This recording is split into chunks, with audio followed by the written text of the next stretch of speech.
Oh, okay.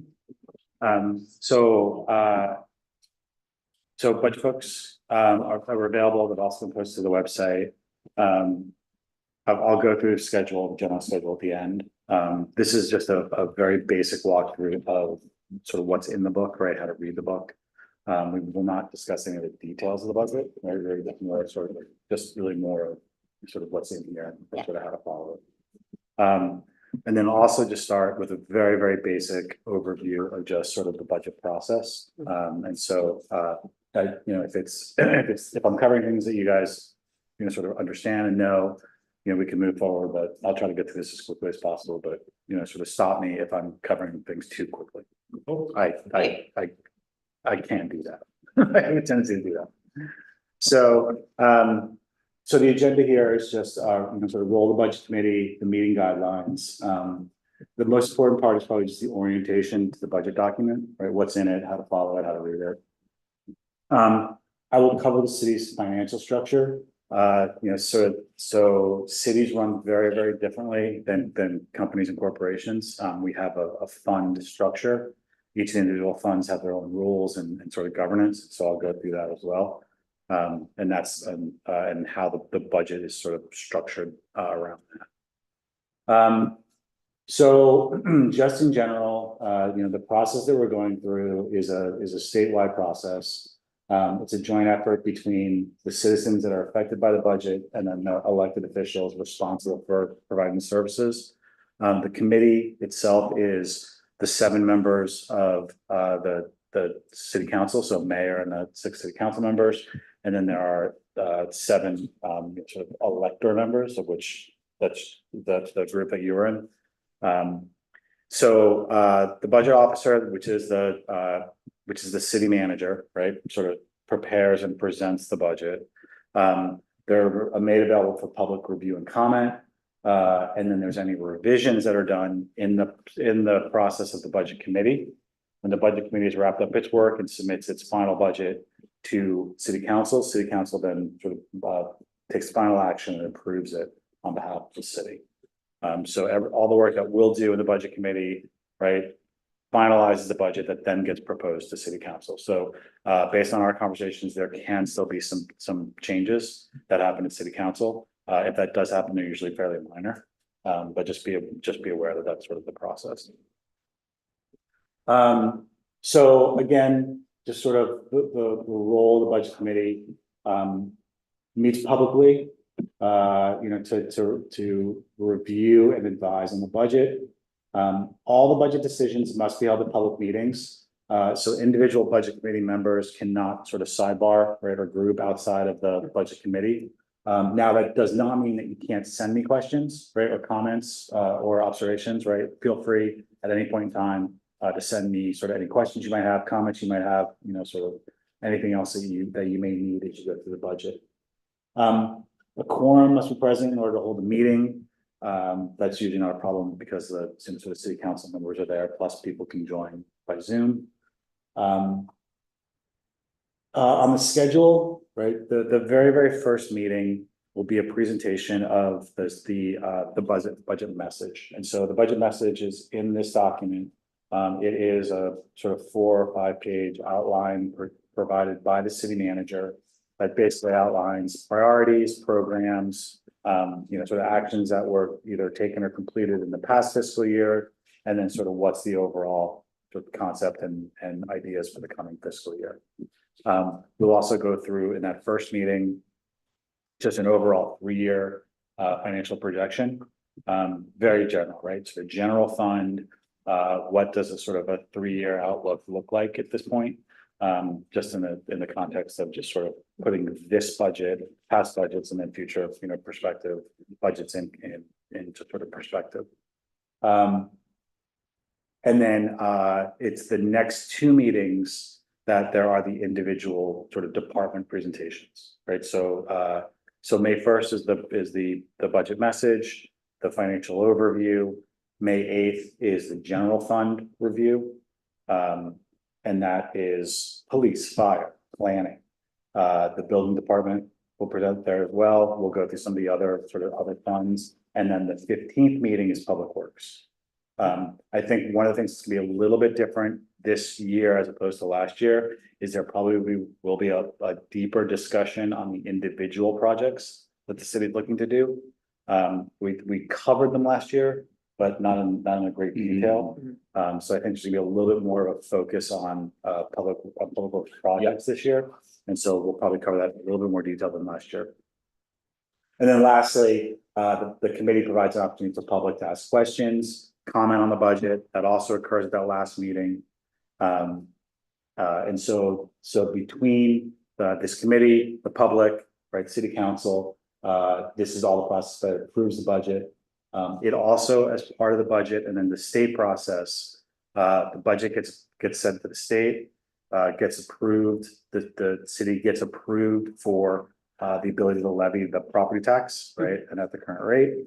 And so this is sort of all part of that sort of property tax levy process.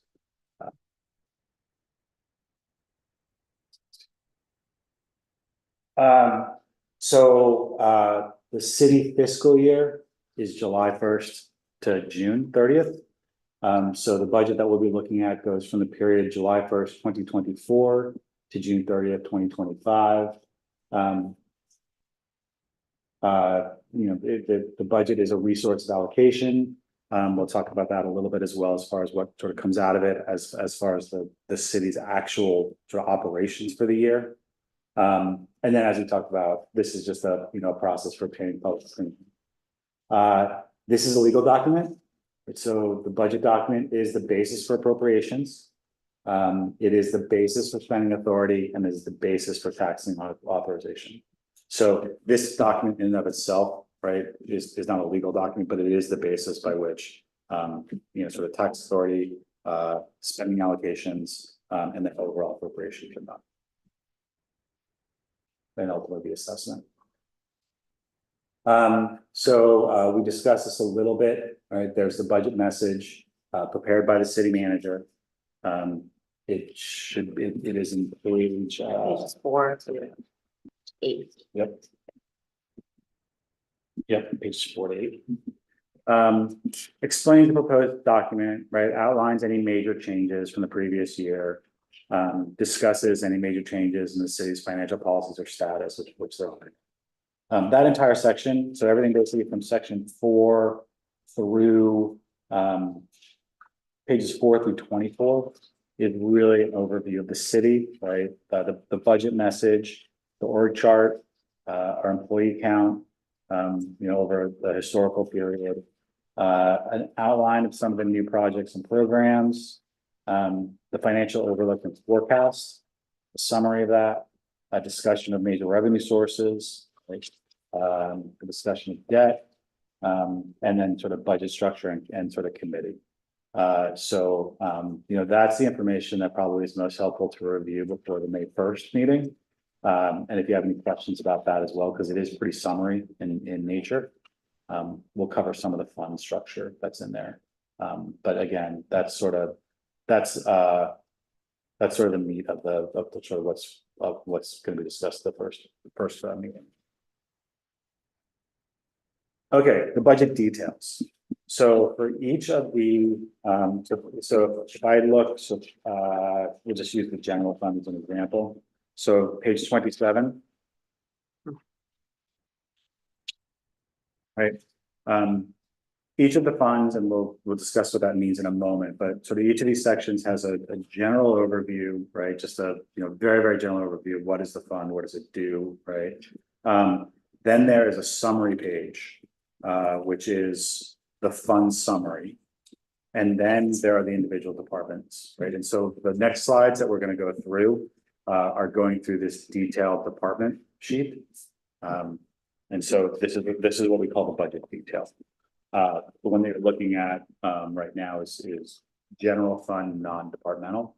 We'll discuss sort of the individual breakdown, but and the one that's up here, because it's complete, is the road SDC. So this is the road system development charges. The reason I use this as an example is because it has everything, all the components on one page, right? So it's a pretty summary. So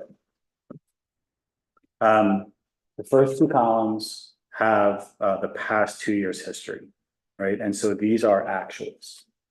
Actual fiscal 22 and actual fiscal year 2024. And that will just sort of give you an idea as to, you know, historically how the city operated, how these individual departments perform. The next column is the current budget for the current fiscal year. Now, the city does go through supplemental budgets during the year, which reflects any changes that may occur, you know, that are sort of passed through city council and approved by city council as a budget change. So the current budget, the 2023-2024 budget, reflects any of these interim changes. There was a supplemental budget that was passed by city council for the second quarter. We usually do one second quarter and then another adjustment fourth quarter. So for example, things that get changed in the current budget are the beginning balances. So the beginning balances in the budget are assumed, and then after the audit, when all the beginning fund balances are audited, the supplemental budget then goes and change and recognizes what the existing fund balances are. So that's going to be probably the single most important change in the current budget, is that the beginning fund balance for any fund, you know, sort of reflects what is the audited balance as of the beginning of that year. Then the next column is sort of for our review and discussion, and this is the proposed budget, right? So this is the proposed fiscal 2025 budget. And it reflects, you know, input from the department heads. It reflects historical data. It reflects projections of revenues and sort of any charges, et cetera. Along with any personnel costs, materials and services, capital outlays, debt service, and then usually for individual funds, there'll be a reserve for contingency, right? But so all of that is sort of in the proposed budget. That'll be a note, right? The actuals will not have any contingency, right? So either the contingency has not been spent or it's been applied to other balances. The current budget will have a contingency because the fiscal year has not concluded. As obviously as will the proposed budget. And then the very, very far column is the change from the previous or the current fiscal year. So it is comparison of the proposed 2025 fiscal year budget to the current fiscal 2024 budget. And you can see sort of you know, sort of variances from the current budget.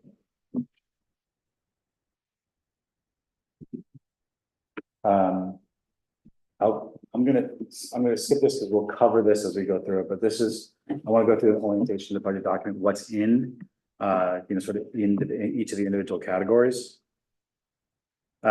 So if you look at the column on the left, this is basically a step through of how the budget for any individual fund works. There is the beginning fund balance, right? Then there are any revenues that are received to that individual fund. So for example, using road SDCs as an example, the beginning fund balance is assumed to be around $77,000. And there are assumed SDC receipts. I can't read them, but there are assumed SDC receipts, right? And then you have the total resources. So beginning fund balance plus revenue received is the total resources. Those resources are then allocated over personnel services, material services, capital outlays, and debt service. So personnel services, payroll includes benefits, includes any overtime, right? Includes any other sort of, and anything that would fall into a sort of a payroll, right, personnel category. Material and services, all operating, right? So any office supplies, any professional services, any contract services, you know, sort of day-to-day operations, operational items. capital outlay, these would be projects, right? So in some funds, capital outlays may be some equipment purchases. In the public works funds, capital outlays will be public work projects, right? So for example, in parks, you'll see a lot of capital outlay because it'll be park improvements, sewer, right? Lots of capital outlay. And then debt service, is both principal and interest. That's allotted to any of the individual funds. So personnel services, material and services, capital outlays, debt service, those all categorize total expenditures. The next category out is contingency and then transfers. So most funds have a contingency allocated to them. Again, it'll be either based upon as a percentage of revenues, or maybe a percentage of the capital outlay. So as a project contingency. And then lastly is transfers. There will be transfers in some of the funds. So for example, the general fund may on occasion transfer money to the road fund, right? So for example, there is a project, Safe Route for Schools. It's a demonstration project for, sort of bike lanes and, the city has pledged $50,000 to the Safe Route to Schools program, and that's shown as a transfer from the general fund to the road fund, right? So you'll see a transfer out from the general fund in the transfer category. The road fund will recognize it as revenue, right? And then the end is the unappropriated ending fund balance, right? So there are some funds that will be either pass through, right, or funds that assume that they are just there's no ending fund balance, right? That sort of the expenditures sort of match the outflows. An example of that would be the tourism promotion fund. There is a fund that takes the sort of portion of the TLT tax that goes towards tourist related improvements. That gets passed through to Visit Hood River. And so the revenues, right, sort of match the expenditures. There'll be no ending fund balance. Most of the operating funds generally have an ending fund balance. So general fund, road fund, right? All those funds generally have an ending fund balance. So the beginning balance plus the revenues will not necessarily match total expenditures, but in all cases, the beginning fund balance plus revenues, less expenses, right? Less the unappropriated ending fund balance should equal 0. And so that's a balanced fund budget. Funds can never have a negative, they can never have a negative end balance. I have a question with the unappropriated ending balance. Is that assumed to be potentially carried over to the next year? Yes. And actually, so in the supplemental budget, right, the ending fund balance needs to either be the same or greater when there are changes in the budget, right? So that's the sort of the reason for the contingency is that either if there are changes in the budget, that there needs to be savings in individual expenditure line items, right, or transfer of contingency. But the unappropriated ending fund balance in the fiscal year remains unappropriated, right?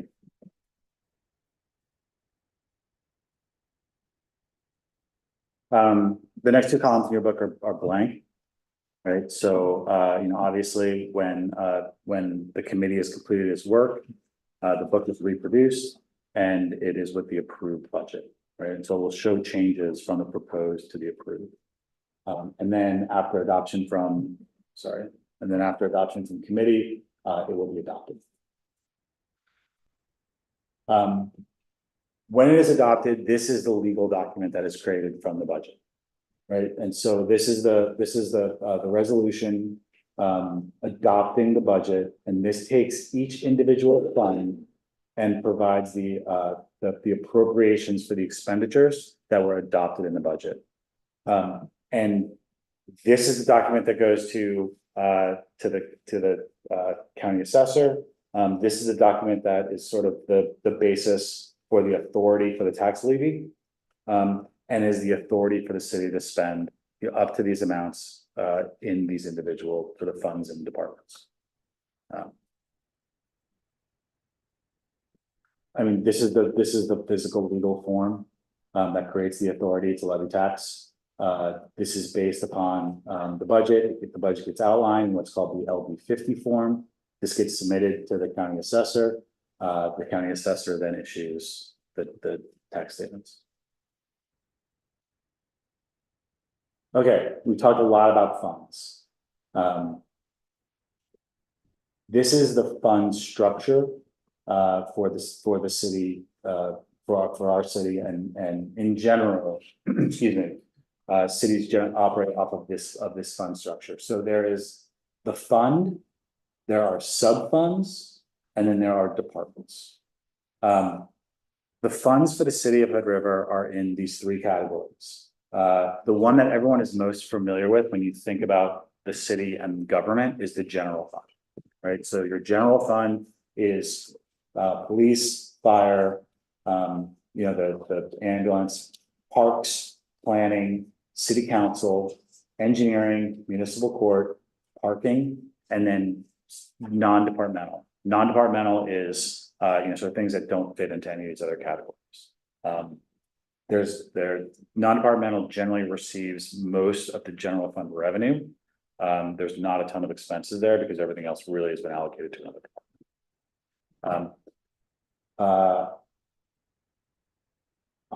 In the general fund, this is the unrestricted fund category.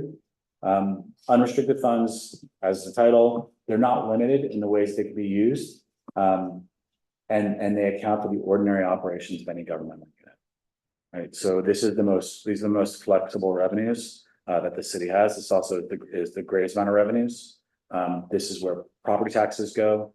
Right. This is where for the state revenues are all in the general fund. The next category, excuse me, is the restricted funds. So the restricted funds revenues received by these funds can only be used by these funds, right? So for example, I'll use the water fund example. Your sort of water utility payments, right, are routed to the water fund and can only be used for projects and expenses and personnel that are providing services for the water fund, right? Water funds cannot transfer revenues from the water fund to any other fund, right? That's not the case with the general fund, right? If the general fund can transfer funds to the restricted fund, but restricted funds cannot transfer funds out of their fund or to any other restricted fund. So road, water, wastewater, stormwater are the sort of the utility restricted funds. And then there are other restricted revenue funds, for example, building, and then sort of specialty funds. So for example, the tourist promotion fund that we just talked about, right? Those are funds that are dedicated for tourist promotion activities. And they are not transferred outside of the tourist promotion fund to any other fund. Chris, the classification of these columns, is that like a statutory, is that like a state statute thing, or is that particular to each city? What's the basis of these utility funds being restricted and the other funds being unrestricted? Where does that come from? So that is statutory. Okay. Yeah. Now the individual structure of this may change a little bit. But the overall sort of restricted and unrestricted funds, right? That's statutory. Right. Like state statutory or local? I tell you, I think this is how almost all public governments work. And it makes a lot of sense. Yeah. Let me see what I've got here. So there are the individual funds, right? It's a fiscal and accounting entity that's set aside to carry on a specific activity. And then there are the sub funds, right, which are generally departments. So the general fund is the overall general fund, but it has police, fire, parks, right, as individual departments. The wastewater fund is very similar. It has an operation fund, right? But then there are individual departments of district, sort of wastewater distribution and the wastewater treatment. It is only the general fund and the wastewater fund that have departments. Everything else is either a fund or a sub-fund. This is our schedule for budget committee meetings. I walked through the schedule and what we're going to be covering. And then I will email you these resources. So there's actually, let's go through.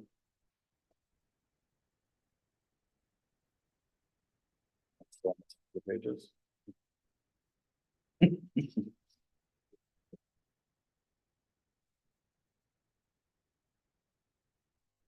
This local budgeting in Oregon. I'll send this link around. This one, it's on page.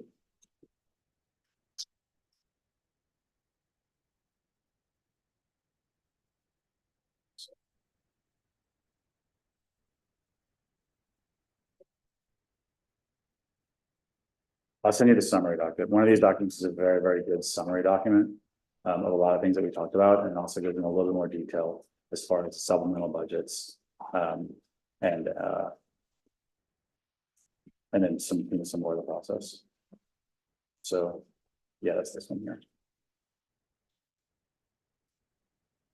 I'll send this around. It's just like a 15-20 page document. So that was a lot. I guess sort of what questions, if anything, do you guys have? I mean, it sounds like we're gonna review all these documents and we're gonna make sure that the numbers line up. Yeah. Yeah, I mean, it can go, I mean, I would, when you look through it, right, you'll see there should be a summary of some of the things, but if you have specific questions on individual line items, please feel free to ask.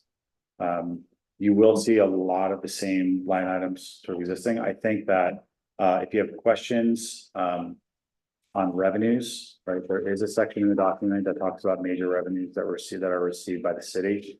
If you have questions as far as what are the assumptions, right, based on for the revenue receipt, happy to answer that. Same thing as you go through, and if you have questions as far as capital project. Oh, I should mention that too, that in the document. Looks like there's a section on capital improvement. So starting on page 137, there is the capital improvement sort of section. So you can see the 5-year capital improvement plan.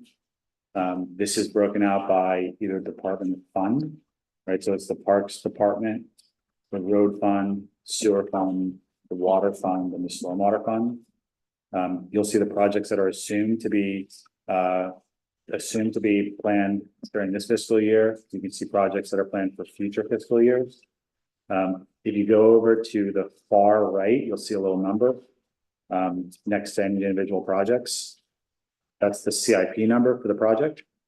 And then the associated CIP, right, description is in the pages that follow.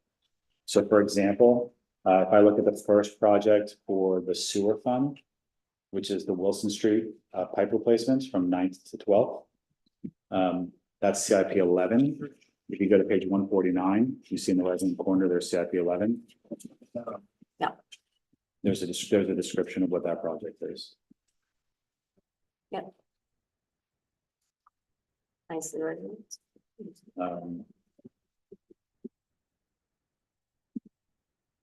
I'll go through the appendix. The second appendix is on page 202.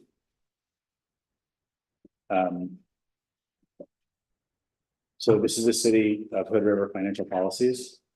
2020, the city, actually it was like 2019, the city passed a resolution, which is the formal fiscal policies, right, for the city. And it discusses things such as, right, the need for a balanced budget, how operating reserves are sort of planned and can be spent. It discusses the establishment of the vehicle replacement fund, which is a large fund within the document, and just some overall sort of general fiscal policies and concepts. Appendix 3 is the fee structure.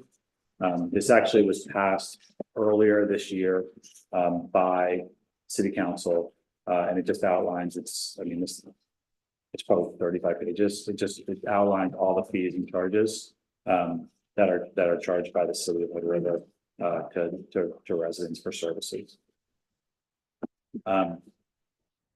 Page 241, Appendix 4.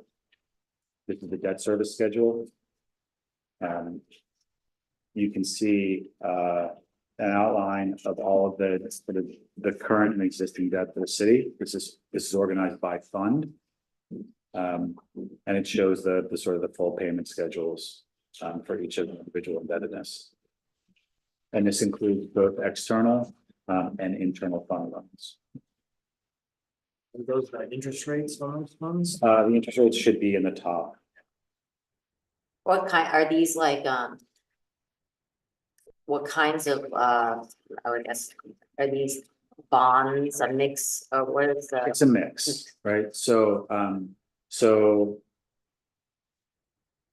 you'll see, like, so using the sewer fund as an example, because it sort of has one of everything. Yeah, So so the first one is the full faith and credit refunding, right? That's sort of full faith and credit debt. So essentially, for lack of a better terminology, sort of guaranteed by the general fund, right? Ultimately, it's an obligation of the general fund, but it is paid for by the sewer fund revenues. The USDA and the DEQ loans are revenue bonds, right? And so those are originated based on the sewer fund revenue. Again, and then also paid for by the sewer fund. The next two are actually interfund loans. And so those are loans that are interdepartmental. The city has so established in the fiscal policies, the city has a reserve that gets charged to the individual funds for vehicle and equipment replacement. It's dependent upon existing vehicle and equipment inventories, and assumed life date, and then sort of an assumed replacement price, right? And so the idea being is that the individual funds are charged annually for future replacements, so to sort of smooth out, right, equipment replacements. That fund has a fairly large capital balance, and so it does make loans to the other individual funds. So you can see that there are two interfund loans, one that was originated in last year, and one that is proposed to be originated in this fiscal year. But these are the interfund loans. They're of shorter duration, and they're usually sort of bridge type financing. and yeah, this year's is a higher interest rate, that's not a surprise. Yeah. And that's actually the interest rate on these interfund loans is pegged to the Oregon, the LGIP, so the interest rate that Oregon pays. Oregon Life. The state, yeah. Yeah, so that's an outline, that's an example of that. And then the last one, appendix 5, is just the rate scales.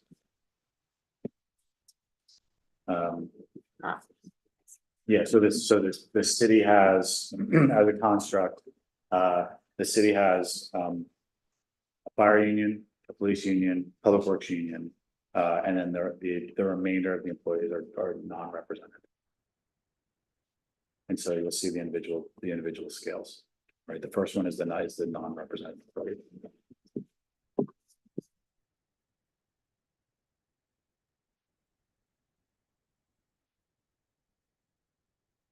Yeah. You have a 1, 2, 3, 4-year, basically 4-year look forward here in the capital improvement plan, 5-year. 5.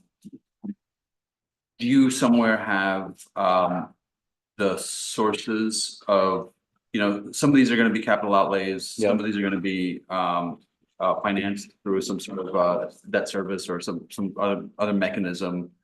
Do you have that kind of lagged out somewhere so you can show how much of it is coming from sort of day-to-day cash and how much of it is going to add to the debt burden of this city? Yes, but it is a little clunky in the back. Okay. Let me find an example. You have the funding source on each one. Right, yeah, each one has a funding source, but from like a summary perspective, I'd love to see like, okay, well, if we're gonna be spending $12 million on CapEx in 2025. 30% of it comes from day-to-day funds and 70% comes from debt service or something, something to that effect. Yeah, so. I'd like to put this at sort of a summary level, right? For sure. So don't ask too many details because we can get into it, but I want to, but No, I do want to no, walk, yeah, I do want to walk Yeah. through how it's shown here, because that is important. Yeah, So if you look at page 78. Yeah. On the sewer fund. Yeah. And I do want to preface this, like, this is also, again, this is not how business would sort of account for this, right? So I don't necessarily find this the most helpful presentation. But you will see in the revenue items, right? Mhm. If you go sort of 4 from the bottom, there's loan proceeds, Mhm. right? So the sewer fund budget assumes 3,225,000 of loan financing. Mhm. Gotcha. And then if you look down at the very last line, and there's this miscellaneous 575. That actually is a grant that is tied to a specific project. Right, so the short answer is, if you want to see what each assumed loan is to any individual fund. Right. That's there. Yeah. But what is not shown here, but we do sort of internally, is what's applied to each individual project.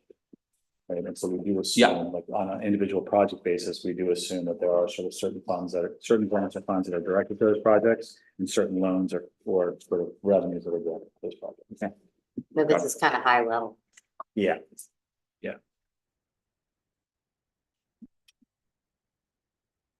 I'm trying to see if there's one that's an example of that.